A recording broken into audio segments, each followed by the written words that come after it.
شروع کرتا ہوں اللہ کے نام سے جو بڑا مہربان اور نہایت رحم کرنے والا ہے۔ سیدنا ابو ہریرہ رضی اللہ تعالیٰ عنہ بیان کرتے ہیں کہ رسول اللہ صلی اللہ علیہ وآلہ وسلم نے فرمایا، حیا ایمان سے ہے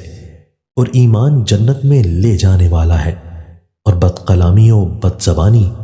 اکڑ مزاجی اور بد خلقی سے ہے، اور اکڑ مزاجی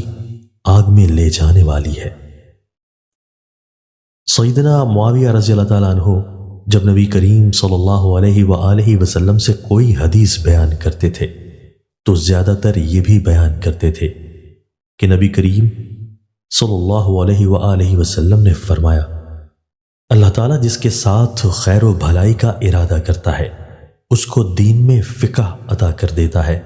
اور یہ مال و دولت شیریں اور سرسبز و شاداب یعنی پرکشش ہے۔ بس جو شخص اس کو اس کے حق کے ساتھ لے گا اس کے لیے اس میں برکت کی جائے گی، اور ایک دوسرے کی تعریف سے بچو کیونکہ یہ ذبح کرنے کے مترادف ہے۔